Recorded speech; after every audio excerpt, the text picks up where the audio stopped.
Halo, Shalom Bapak Ibu dan juga adik-adik atau anak-anak dari PPA GBI Maranatha Salatiga. Bagaimana kabarnya? Semoga senantiasa diberikan kekuatan dan juga kesehatan dari Tuhan Yesus. Oke, pada kesempatan kali ini perkenalkan saya Kristiawan dari program studi gizi KIK UKSW Salatiga. Pada kesempatan ini ingin berbagi untuk Bapak Ibu dan juga adik-adik semuanya terkait dengan makanan sehat. Oke, Oke, makanan sehat itu, oke kita lihat sama-sama ya. Sebentar, Kak Kris siapkan slide-nya ya.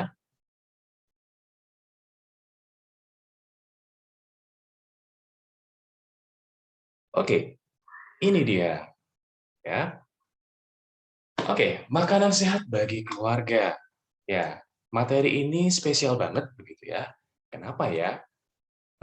Pasti akan ada pertanyaan, kenapa ya kita harus bicara tentang makanan sehat? Kenapa kita harus setiap hari mengkonsumsi makanan yang sehat? Nah, ini pasti jadi pertanyaan besar nih buat kita semuanya.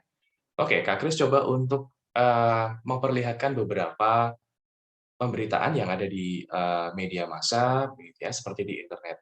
Nah, ada 3 berita yang menyebutkan bahwa masalah kesehatan ini bisa disebabkan karena faktor makanan, begitu ya. Ada banyak kejadian keracunan karena makanan, begitu ya. Tapi di samping hal-hal yang negatif berkaitan dengan kesehatan dan makanan, ternyata ada juga manfaat positif dari mengkonsumsi makanan tertentu, ya.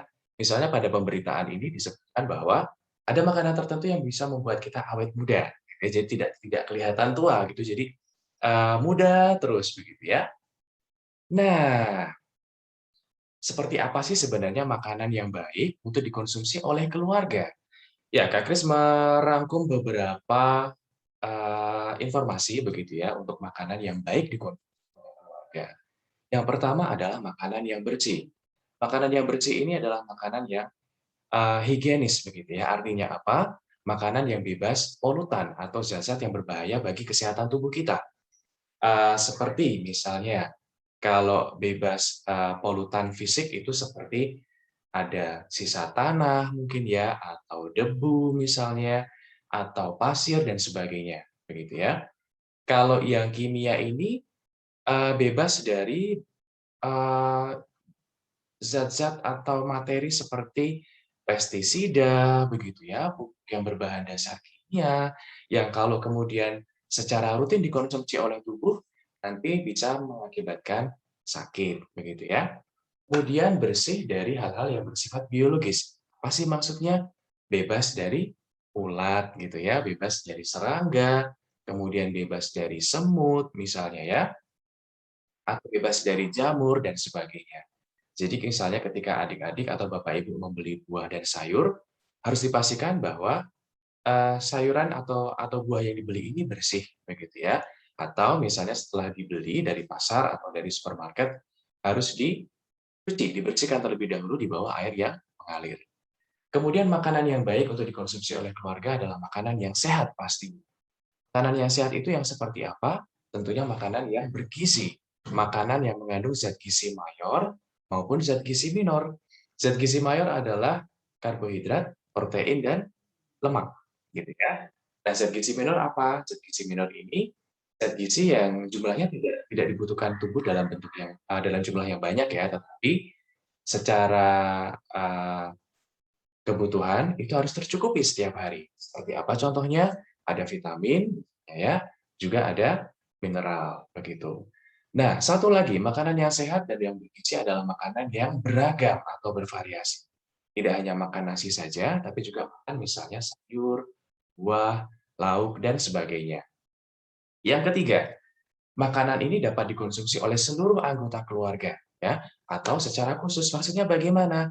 Ya, di dalam sebuah keluarga kan ada ayah, ibu, gitu ya, ada anak, mungkin ada kakek, nenek, dan sebagainya. Ya, harapannya makanan yang disajikan bisa dimakan oleh semua anggota keluarga. Seperti mungkin buah, begitu ya, sayur-sayuran, mungkin lauk, seperti tempe, tahu, begitu ya. Atau makanan ini bisa disajikan secara khusus, misalnya untuk balita. Kalau masih bayi, masih balita kan nggak mungkin ya kita suruh makan misalnya ayam goreng gitu ya. Ya, kita bisa sediakan misalnya bubur begitu ya, atau makanan-makanan lain yang lebih halus, Atau misalnya untuk oma-opa yang kesulitan untuk, mengunyah makanan yang keras misalnya ya. Jadi kita bisa siapkan makanan yang lebih lunak. Yang keempat, dikonsumsi dalam jumlah cukup. Ingat, terlalu banyak juga tidak baik ya, karena terlalu banyak makan itu bisa menyebabkan masalah kegemukan, yang kita sebut sebagai overweight atau obesitas.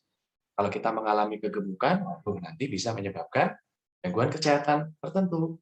Misalnya tekanan darah tinggi, begitu ya, diabetes mellitus, atau penyakit-penyakit yang lain yang berhubungan dengan masalah kardiovaskular, gitu ya. Selanjutnya, diolah secara tepat ya. Artinya ada banyak cara untuk mengolah makanan, digoreng, direbus, dikukus, dipanggang dan sebagainya. Ya, boleh sih ya kita kita makan makanan yang digoreng misalnya, tapi ingat jangan terlalu banyak makanan yang digoreng gitu ya. Karena apa? Karena tidak baik untuk tubuh ya. Selanjutnya, makanan yang mudah dicerna. Artinya ketika kita makan jangan langsung apa ya? Jangan langsung ditelan gitu ya. Masuk, hop, langsung ditelan. Waduh, jadi berasa kayak ular dong nanti. Oke, makanan yang mudah dicerna itu adalah makanan yang tentunya harus kita kunyah dulu begitu ya, sampai terasa lebih halus, baru kemudian kita telan ya. Karena, ketika kita, mengunyah makanan begitu ya, nanti di dalam perut kita lebih untuk mencerna makanan tersebut, begitu ya. Kemudian yang terakhir, mudah diperoleh dan harganya terjangkau. Mudah diperoleh berarti bisa ditemukan di mana saja, misalnya ada di pasar, ada di warung, ada di toko, ada di supermarket dan sebagainya. Harganya juga nggak usah yang mahal-mahal, gitu ya. Bisa kok misalnya kalau ikan, kita beli ikan, yang harganya lebih murah, misalnya, lele. Lele itu murah, tapi proteinnya tinggi loh, gitu ya. Boleh kok makan tahu, boleh kok makan tempe. Agak mahal ya harganya ya. Oke. Nah, selanjutnya, bagaimana sih tips supaya kita bisa memakan makanan yang sehat? Nah, supaya nggak mudah sakit juga tentu. Pertama, cuci bersih dulu bahan makanan kita yang mau dimasak ya oleh ayah atau ibu, dicuci dengan bersih menggunakan air mengalir. Kemudian alat masak yang akan digunakan entah itu panci, wajan dan sebagainya juga harus dibersihkan terlebih dahulu supaya tidak ada eh, kontaminan atau mungkin bakteri atau kuman yang menyebabkan penyakit. Kemudian jangan lupa untuk mencuci tangan begitu ya sebelum memasak atau sesudah memasak begitu ya untuk menghindari dari adanya bakteri atau kuman tadi begitu ya. Kemudian selanjutnya apa? Mengkonsumsi berbagai jenis bahan pangan ya. Artinya adik-adik tidak hanya mengkonsumsi nasi saja, tidak hanya mengkonsumsi mie instan saja, tetapi juga harus mengkonsumsi jenis makanan yang lain supaya zat gizinya juga bisa bervariasi, berbagai macam begitu ya yang bisa diterima oleh tubuh. Seperti buah, sayur begitu ya, daging begitu ya, tahu, tempe dan sebagainya. Kemudian, makanan yang kita konsumsi juga sesuai dengan kebutuhan kita masing-masing ya. Kebutuhan, anak-anak, bayi, oma, opa, orang yang sakit pasti berbeda begitu ya. Misalnya untuk orang yang sakit tentunya akan lebih banyak makanan yang mengandung protein. Untuk apa? Untuk proses supaya cepat sembuh misalnya. Untuk adik bayi, ya nggak boleh makan makanan yang keras ya karena belum ada giginya. Kalau misalnya dikasih, eee, misalnya apa ya, tempe goreng misalnya makannya, ya. Jadi untuk adik bayi ya boleh nih dikasih bubur atau buah-buahan yang halus begitu ya. Oke, kemudian, nah batasi konsumsi BGL. Apa itu BGL? Gula, garam, dan lemak begitu ya. Ya nggak enak sih kalau memang, makanan nggak ada gula, nggak ada garamnya gitu ya, nggak ada lemaknya. Boleh, tapi jumlahnya harus dibatasi ya. Dalam satu hari setidaknya kita diperbolehkan untuk konsumsi sekitar 4 sendok makan gula, 1 sendok teh garam, dan juga 5 sendok makan lemak. Ya, kenapa? Karena kalau terlalu banyak juga tidak bagus untuk tubuh kita. Misalnya, terlalu banyak garam bisa menyebabkan gangguan kesehatan seperti hipertensi atau tekanan darah tinggi. Terlalu banyak mengkonsumsi gula bisa menyebabkan penyakit gula seperti diabetes mellitus, gitu ya. Nah, yang lainnya adalah kurangi konsumsi makanan instan dan junk food. Makanan instan dan makanan junk food ini kalau sekali-sekali boleh lah ya, masa sih nggak boleh? Tapi jangan terlalu banyak, jangan terlalu sering. Kenapa?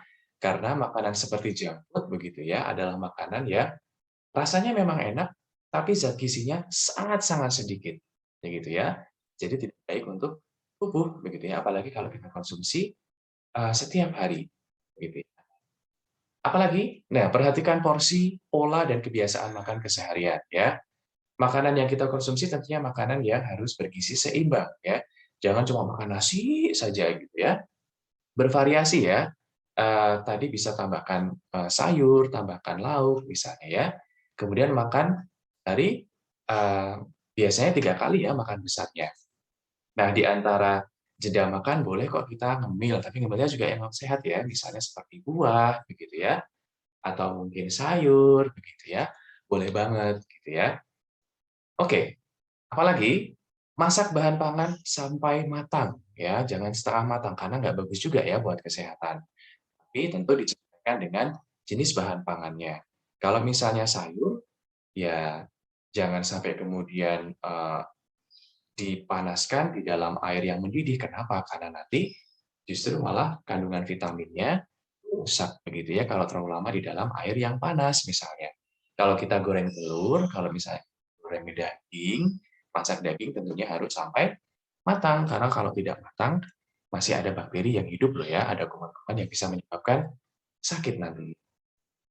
Nah, kebiasaan yang ada di rumah ini biasanya eh, mungkin ibu sering memanaskan sayur ya berulang kali gitu ya, karena kalau dingin tuh nggak enak. Iya sih, kalau dingin nggak enak ya. Tetapi kebiasaan ini harus kita eh, hilangkan ya, karena kalau sayur dipanaskan berulang kali ternyata tidak bagus juga untuk kesehatan, gitu ya. Bisa menyebabkan kanker misalnya, atau bahkan bisa menyebabkan gangguan kesehatan yang lain. Jadi kalau misalnya masak, setidaknya pilih sayuran yang tidak perlu dipanaskan dan bisa dikonsumsi oleh keluarga 1 kali habis dalam hari. Nah, yang terakhir tipsnya adalah memasak sendiri. Kenapa? Tentunya lebih sehat, lebih aman, lebih terjaga, begitu ya. Ayah ibu sudah tahu nih, oh ini makanan yang dimasak di rumah. Jadi kalau misalnya adik-adik makan bawa bekal dari rumah, orang tua akan merasa tenang, begitu ya. Kalau jajan di luar, aduh, takutnya nanti sakit perut, takutnya nanti diare, takutnya nanti sakit. Oke. Nah, adik-adik, ini ada 10 pedoman gizi seimbang, nanti adik-adik bisa bisa lihat satu persatu ya. Ada 10 pesan gizi seimbang yang bisa membuat adik-adik menjadi lebih sehat dan lebih bugar, begitu ya. Mengkonsumsi aneka ragam makanan pokok, kemudian batasi konsumsi makanan yang manis, yang asin, yang berlemak seperti yang Kak Kris sampaikan tadi. Jangan lupa untuk juga berolahraga supaya menjadi lebih sehat, gitu ya. Tidak hanya sehat karena makanan, tapi juga sehat karena berolahraga. Kemudian mengkonsumsi makanan yang tinggi protein untuk apa? Untuk menjaga imunitas tubuh atau kekebalan tubuh dan juga untuk menjaga diri dari penyakit ya, tidak mudah sakit.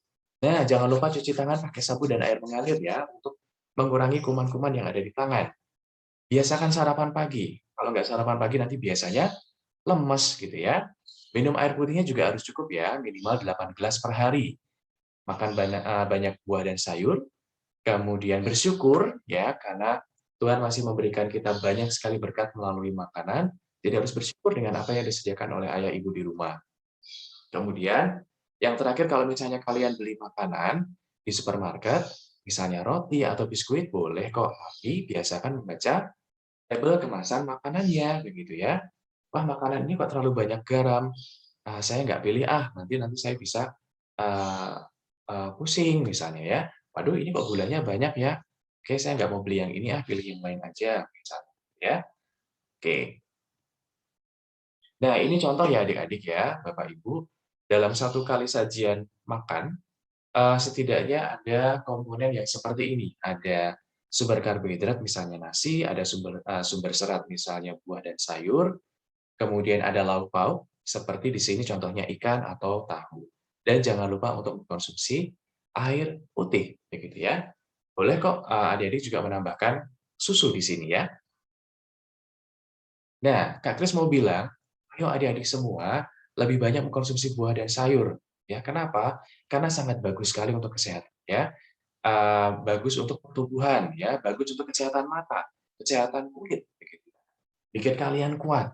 Dan air putihnya juga jangan lupa ya, air mineral ya. Tapi kan nggak harus air mineral ya, kita bisa dapatkan cairan juga dari buah, dari sayur juga. Minum susu boleh, minum teh boleh, minum jus juga boleh ya. Jadi jangan sampai kemudian tubuh kekurangan cairan. Karena kalau tubuh kekurangan cairan, nah, karena sekarang kita ada di masa pandemi COVID-19, ayo adik-adik, Bapak Ibu semuanya, konsumsi bahan makanan yang mengandung gizi makro seperti protein, karbohidrat, dan lemak. Boleh lebih banyak mengkonsumsi protein ya, karena protein ini penting untuk kita, untuk regenerasi sel juga, begitu ya, untuk masa pemulihan ketika kita sakit. Kemudian ada zat gizi mikro seperti vitamin, mineral, dan antioksidan. Nah, untuk komponen vitamin, mineral, dan antioksidan ini ada banyak sekali tersedia di buah-buahan seperti yang ada di gambar ini. Ada di apel, ada di wortel, ada di anggur, ada di jeruk, dan sebagainya. Dan satu lagi, jangan lupa untuk mengkonsumsi cairan dalam jumlah yang cukup, minimal 8 gelas per hari. Ya. Nah, pesan dari Kak Kris adalah makanan yang sehat kunci dari tubuh yang kuat. Ya, kalau Bapak, Ibu, dan juga adik-adik semua memperhatikan aspek makanan, meskipun makanan bukan segala-galanya ya, tetapi ketika kita memperhatikan makanan yang sehat, maka tubuh kita juga akan menjadi lebih kuat, lebih sehat, lebih bugar. Ya, oke, itu saja dari Kak Kris. Semoga dapat bermanfaat untuk Bapak, Ibu, dan juga adik-adik PPA semuanya. Tetap jaga kesehatan, senantiasa bersyukur, dan kiranya selalu diberikan kekuatan, kesehatan oleh Tuhan Yesus. Terima kasih. Shalom. Sampai jumpa lagi.